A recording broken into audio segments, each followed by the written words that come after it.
Assalamualaikum warahmatullah. Alhamdulillahi Rabbil Alamin. Allahumma salli ala Sayyidina Muhammad wa ala ali Sayyidina Muhammad.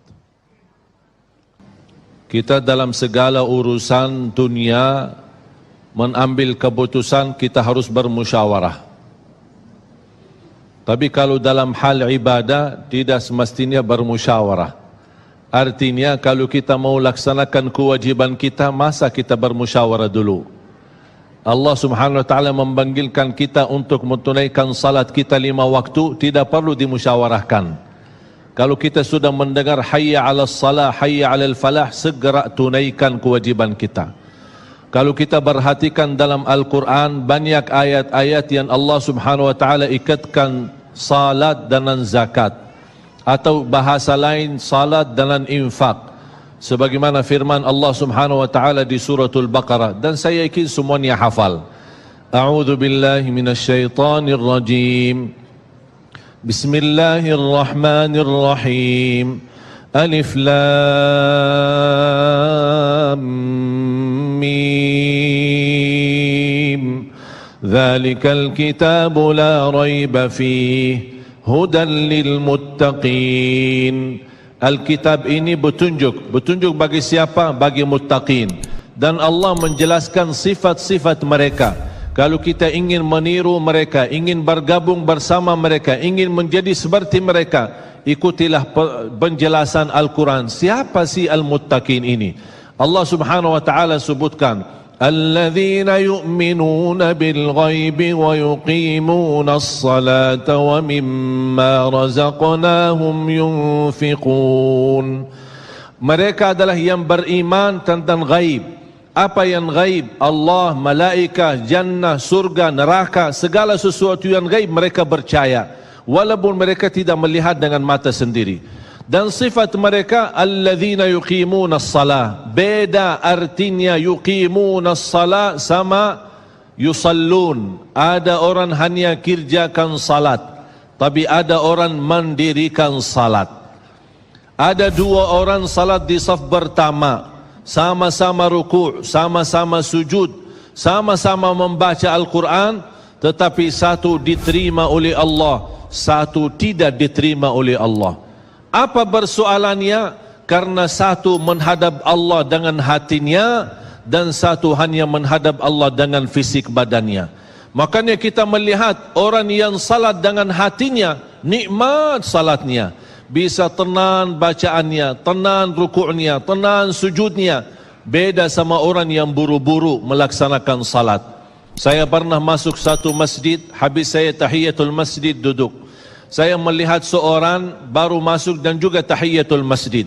Saya melihat gerakan salatnya, subhanallah, bukan subhanallah, na'udzubillah, luar biasa cepat. Saya hanya menangkapi bacaan gerakan salatnya. Saya baca Al-Fatihah, saya baru selesai waladdallin amin, dengan saya mencuba bagaimana bandingkan bacaan Al-Fatihah dengan salat beliau, dia sudah sampai ke tahiyat, padahal baru saya selesai surat Al-Fatihah. Salat apa ini yang kita kerjakan? Banyak orang-orang berlomba-lomba seolah-olah ada juara. Siapa yang paling cepat selesai salat dapat juara 1. Inilah yang terjadi dalam keadaan kita. Makanya kita merasa tidak nikmat salat kita. Yang kita hanya kejar seminar khusyuk dalam salat, latihan khusyuk dalam salat.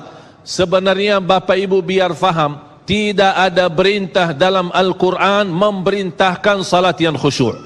Tidak ada perintah dari Rasul salat yang khusyuk. Salat khusyuk itu apa? Salat yang khusyuk hasil dari salat yang tenang. Allah perintahkan ketenangan dalam salat. Ar-Rasul SAW memerintahkan ketenangan dalam salat. Kalau sifat khusyuk adalah sifat orang mukmin yang melaksanakan salat tuma'nina. Qad aflahal mu'minun alladzina hum fi salatihim khashi'un. Ketika ada seorang datang ke masjid di zaman Rasulullah sallallahu alaihi wasallam, masuk masjid tahiyatul masjid, selesai salat, dia datang kepada Rasul mau salaman, Rasul tidak menjawab. Bahkan Rasul berkata, salli fa innaka lam tusalli, salatlah karena kamu belum salat. Dia pergi ke depan, salat lagi, selesai balik lagi bertemu Rasul. Mau salaman, Rasulullah SAW tidak menjawab. Salli fa innaka lam tusalli, salat dulu karena kamu belum salat. Sampai 3 kali dikasih tahu oleh Rasulullah SAW. Akhirnya orang berkata, mohon maaf ya Rasulullah, saya tidak tahu selain ini salatku. Gimana? Kata Rasulullah SAW, fa idza qumta faqum mutma'inna. Kalau berdiri, berdiri tenang, tumaknina. Tumaknina salah satu rukun di dalam salat. Tidak sah salat seorang tanpa Al-Fatihah, betul? Sama tidak sah salat seorang tanpa tumaknina. Baca tenang, rukuk yang tenang, sujud yang tenang, wallahi akan terasa nikmat. Dari hasil ketenangan dan upaya dan ikhtiar kita akan muncullah rasa khusyuk. Karena khusyuk bukan sesuatu yang datang dari luar, tapi khusyuk sudah ada di dalam hati.